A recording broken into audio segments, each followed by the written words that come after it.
এখন সম্প্রচারিত হবে রেডিও তেহরান থেকে আজকের সর্বশেষ বিশ্ব সংবাদ।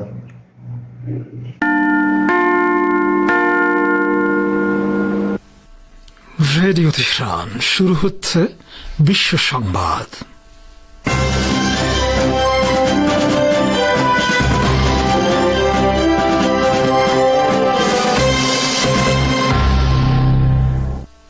শুরুতেই সংবাদ শিরোনাম।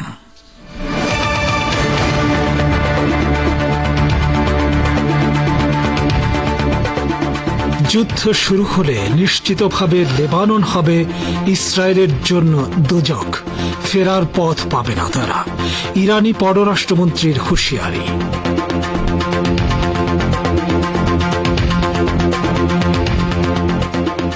ইসরায়েল হচ্ছে ক্যান্সারযুক্ত টিউমার, একে অপসারণ করতে হবে, হিজবুল্লাহ মহাসচিব সাইয়েদ হাসান নাসরুল্লাহর মন্তব্য।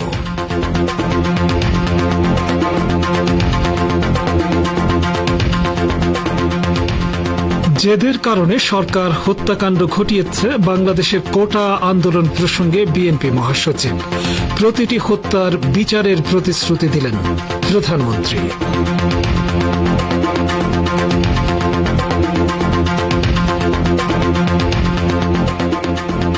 এবং জম্মু কাশ্মীরে স্বাধীনতাকামীদের সঙ্গে ভারতীয় সেনাবাহিনীর সংঘর্ষে ক্যাপ্টেন সহ ৩ জওয়ান নিহত। মোদির ভুল নীতিকে দুষলেন রাহুল।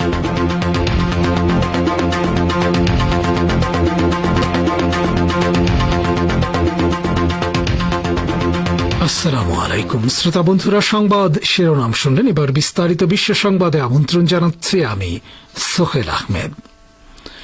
ইসলামী প্রজাতন্ত্র ইরানের ভারপ্রাপ্ত পররাষ্ট্রমন্ত্রী আলী বাকেরি কানি হুঁশিয়ারি উচ্চারণ করে বলেছেন, ইহুদিবাদী ইসরায়েল যদি গাজা থেকে লেবাননের বিরুদ্ধে যুদ্ধের বিস্তার ঘটানোর চেষ্টা করে, তাহলে নিশ্চিতভাবে আরব এই দেশটি দখলদার সেনাদের জন্য দুজখে পরিণত হবে, যেখান থেকে তারা ফেরার পথ পাবে না।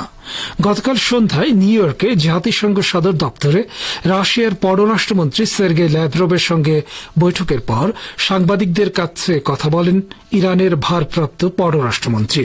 তিনি আরো বলেন, ইহুদিবাদীরা গাজার উপত্যকায় যে পরাজয়ের মুখে পড়েছে, লেবাননে বা অন্য কোথাও যুদ্ধের বিস্তার ঘটিয়ে সে ক্ষতি পূরণ করতে পারবে না, বরং তারা অনেক বেশি ঝুঁকির মধ্যে পড়বে। আলী বাকেরি বলেন, তিনি রুশ পররাষ্ট্রমন্ত্রীর সঙ্গে আঞ্চলিক এবং আন্তর্জাতিক বিভিন্ন বিষয় নিয়ে মত বিনিময় করেছেন। এছাড়া ইহুদিবাদী ইসরায়েল গাজা উপত্যকায় গত কয়েক মাস ধরে যে অপরাধযজ্ঞ চালাচ্ছে তা জরুরি ভিত্তিতে অবসানের বিষয়টি নিয়েও রুশ পররাষ্ট্রমন্ত্রীর সাথে আলোচনা হয়েছে।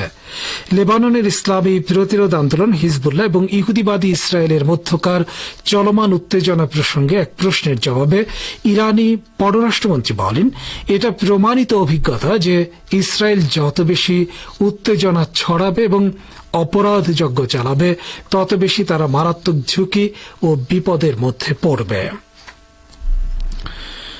লেবাননের ইসলামী প্রতিরোধ আন্দোলন হিজবুল্লাহর মহাসচিব সাইয়েদ হাসান নাসরুল্লাহ বলেছেন, ইহুদিবাদী ইসরায়েল হচ্ছে ক্যান্সারযুক্ত টিউমার, একে ফিলিস্তিনের তরুণ প্রজন্ম অপসারণ করবে।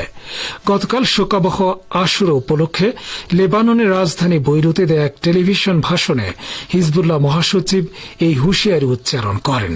তিনি বলেন, ফিলিস্তিনের বর্তমান প্রজন্ম যারা বিশ্বাস করে ইসরায়েল হচ্ছে ক্যান্সারযুক্ত টিউমার এবং তা অবশ্যই অপসারণ করতে হবে, ইনশাল্লাহ তাদের হাতে দখলদার ইসরায়েলের শাস্তি হবে।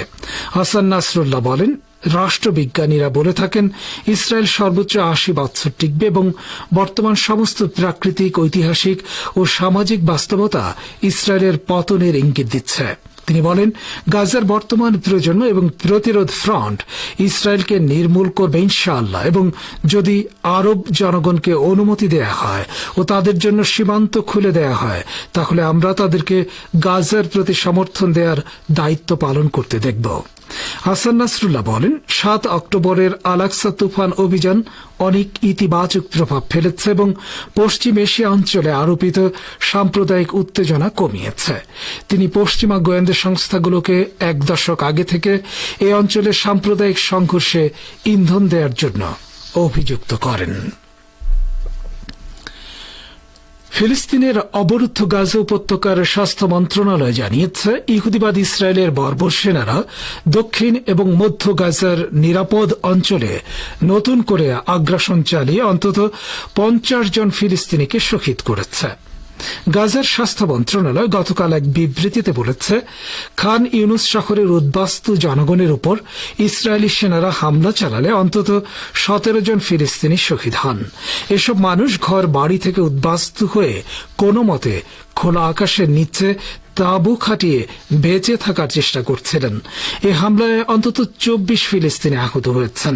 খান ইউনুস শহরের নিরাপদ অঞ্চলে যে সমস্ত মানুষ শহীদ হয়েছেন তার মধ্যে এক পরিবারের 2টি শিশুসহ 4 জন রয়েছেন। এদিকে মধ্য গাজার ঐতিহাসিক নুসাইরাত শরণার্থী শিবিরে ইহুদিবাদীদের গতকালের হামলায় অন্তত 23 জন ফিলিস্তিনি শহীদ এবং 73 জন আহত হয়েছেন। সেখানে ইহুদিবাদীদের বিমান হামলায় জাতিসংঘ পরিচালিত আল রাজি স্কুলটি বিধ্বস্ত হয়। স্কুলটিতে উদ্বাস্তু ফিলিস্তিনিরা অবস্থান করছিলেন। ফিলিস্তিনের ইসলামী প্রতিরোধ আন্দোলন হামাস এক বিবৃতিতে বলেছে, সাংবাদিক মোহাম্মদ মিশমিশ এবং তার ছেলে এ হামলায় শাহাদাত বরণ করেছেন। মিশমিশের শাহাদাতের মধ্য দিয়ে গাজায় ইহুদিবাদী সেনাদের আগ্রাসনে এ পর্যন্ত 160 জন সাংবাদিক শহীদ হলেন। গতকাল দিনের শেষে গাজা উপত্যকার রাফা শহরে ইহুদিবাদী ইসরায়েলি সেনারা হামলা চালায় এবং এতে অন্তত 5 জন শহীদ হন। আমেরিকার সাবেক প্রেসিডেন্ট ডোনাল্ড ট্রাম্পকে হত্যা প্রচেষ্টার সাথে ইরান জড়িত বলে মার্কিন গণমাধ্যমে যে খবর প্রচার করা হয়েছে তা দৃঢ়ভাবে প্রত্যাখ্যান করেছে তেহরান।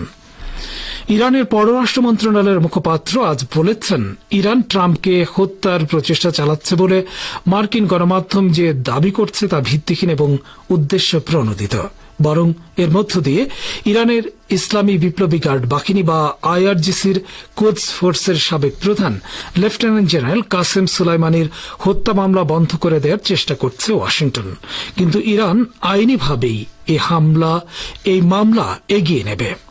গত 14 জুলাই ডোনাল্ড ট্রাম্প পেনসিলভেনিয়া অঙ্গরাজ্যের বাটলারে এক নির্বাচনী জনসভায় গিয়ে গুলিবর্ষণের শিকার হন।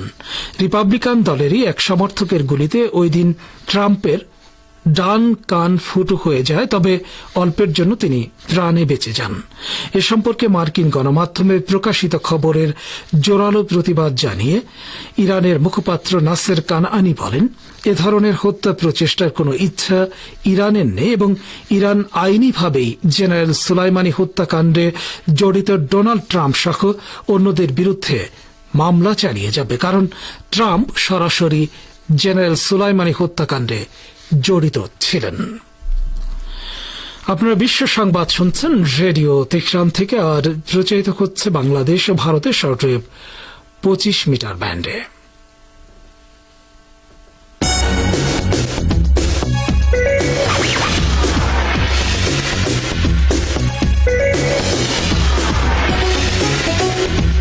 রেডিও তেহরান, খবরের সঙ্গে 24 ঘন্টা।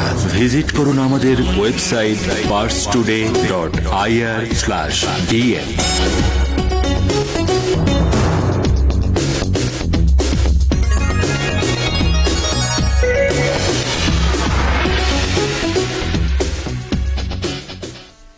ফিরছি বিশ্ব সংবাদে। বাংলাদেশে কোটা সংস্কার আন্দোলনকে ঘিরে সংঘর্ষে সারা দেশে যেসব প্রাণহানি ঘটেছে প্রতিটি ঘটনার বিচার বিভাগীয় তদন্ত হবে বলে জানিয়েছেন প্রধানমন্ত্রী শেখ হাসিনা। আজ সন্ধ্যা 7:30টায় জাতির উদ্দেশ্যে দেয়া ভাষণে তিনি কথা বলেন। প্রধানমন্ত্রী বলেন, যারা হত্যাকাণ্ড, লুটপাট ও সন্ত্রাসী কর্মকাণ্ড চালিয়েছে এরা যেই হোক না কেন তারা যেন উপযুক্ত শাস্তি পায় সে ব্যবস্থা নেওয়া হবে। আমি আরও ঘোষণা করছি, হত্যাকাণ্ড সহ যে সকল অনভিপ্রেত ঘটনা ঘটেছে সুষ্ঠু ও ন্যায় বিচারের স্বার্থে সে সকল বিষয়ে বিচার বিভাগীয় তদন্ত করা হবে। বাংলাদেশের প্রধানমন্ত্রী শেখ হাসিনা বলেন, কাদের উস্কানিতে সংঘর্ষের সূত্রপাত হল, কারা কোন উদ্দেশ্যে দেশকে একটি অরাজক পরিস্থিতির দিকে ঠেলে দিল তা তদন্ত করে বের করা হবে। প্রধানমন্ত্রী বলেন, কিছু মহল কোটা আন্দোলনের সুযোগ নিয়ে সন্ত্রাসী কর্মকাণ্ডে লিপ্ত হয়েছে। এর ফলে কোমলমতি শিক্ষার্থীদের প্রাণহানির ঘটনা ঘটেছে, তা খুবই বেদনাদায়ক ও দুঃখজনক। এদিকে বাংলাদেশ জাতীয়তাবাদী দল বিএনপির মহাসচিব মির্জা ফখরুল ইসলাম আলমগীর বলেছেন, সরকার চাইলে কোটার যৌক্তিক সংস্কার করে সমস্যার সমাধান করতে পারত, কিন্তু তা না করে শুধুমাত্র জেদের কারণে আজকে তারা হত্যাকাণ্ড ঘটিয়েছে। আজ বাইতুল মোকাররমের উত্তর গেটে গায়েবানা জানাজা শেষে উপস্থিত সাংবাদিকদের এসব কথা বলেন তিনি। বিএনপি মহাসচিব গণমাধ্যম কর্মীদের বলেন, কোটার ব্যাপারে শিক্ষার্থীরা যে আন্দোলন করছিল, সেই যৌক্তিক আন্দোলনে সরকার গত কয়েকদিন ধরে তার আইন শৃঙ্খলা রক্ষাকারী বাহিনী এবং তাদের লেলিয়ে দেওয়া আওয়ামী সন্ত্রাসীদের দিয়ে একটা ত্রাসের রাজত্ব সৃষ্টি করেছে। তিনি বলেন, ঢাকা বিশ্ববিদ্যালয় সহ ঢাকা মহানগরের বিভিন্ন শিক্ষা প্রতিষ্ঠানে, ঢাকার বাইরে চট্টগ্রাম, বগুড়া, রংপুর, বরিশাল সহ বিভিন্ন এলাকায় এই সরকারি বাহিনী এবং সন্ত্রাসী বাহিনী গুলি, সন্ত্রাস, নির্যাতন করে এই আন্দোলন বন্ধ করার প্রচেষ্টা চালিয়েছে। এর ফলে আপনারা দেখেছেন 6 জন শিক্ষার্থী নিহত হয়েছেন। এসব কথা বলেছেন বিএনপির মহাসচিব। জম্মু কাশ্মীর নিয়ে নরেন্দ্র মোদী সরকারের ভুল নীতির মাসুল গুনতে হচ্ছে মানুষকে। ডোডায় স্বাধীনতাকামীদের হামলার পর প্রধানমন্ত্রী নরেন্দ্র মোদীকে এই মর্মে কটাক্ষ করেছেন লোকসভার বিরোধী দলনেতা রাহুল গান্ধী। জম্মু কাশ্মীরের ডোডায় গতকাল রাতে স্বাধীনতাকামীদের সঙ্গে গুলির লড়াই হয় ভারতীয় সেনাবাহিনীর। ওই সংঘর্ষে সেনাবাহিনীর এক ক্যাপ্টেন ও 3 জওয়ান নিহত হন। আজ ভোরে সে খবর প্রকাশ্যে আসার পরই নিহত সেনাদের পরিবারের প্রতি সমবেদনা জানিয়ে এক্সে পোস্ট করেন রাহুল। তাতে কেন্দ্রকে কটাক্ষের পাশাপাশি দেশবাসীর দাবি সম্পর্কে বিস্তারিত জানান তিনি। বিরোধী দলনেতা বলেন, কাশ্মীরে একের পর এক এমন ঘটনা অত্যন্ত ভয়ানক এবং উদ্বেগের। সেখানে সন্ত্রাসবাদীরা নিরন্তর হামলা করছে। বিজেপির ভুল নীতির মাসুল গুনতে হচ্ছে জওয়ান এবং তাদের পরিবারকে। এই পরিস্থিতিতে দেশভক্ত সমস্ত ভারতীয়দের দাবি একটাই, নিরাপত্তা ক্ষেত্রে বারবার যে বিচ্যুতি ঘটছে তার সম্পূর্ণ দায় নিক সরকার। শ্রোতা বন্ধুরা, বিশ্ব সংবাদে এই ছিল আমাদের সর্বশেষ আয়োজন। সঙ্গে থাকার জন্য আপনাদের সবাইকে অসংখ্য ধন্যবাদ।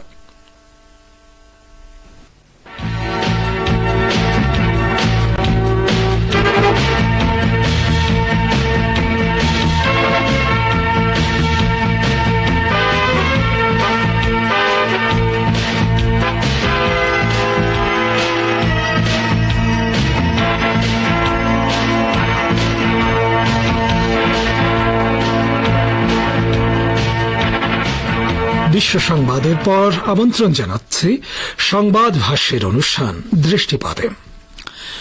বিশ্বে মুসলমানদের বিরুদ্ধে বর্ণবাদী তৎপরতা, যাকে বলা হয় ইসলামোফোবিয়া বা ইসলাম আতঙ্ক, এই বিষয়টির নেপথ্যের বাস্তবতা নিয়ে একটি সংবাদ ভাষ্য শুনুন গাজী আব্দুর রশিদের উপস্থাপনায়। মুসলমানদের বিরুদ্ধে বর্ণবাদী তৎপরতাকে বলা হয় ইসলাম আতঙ্ক।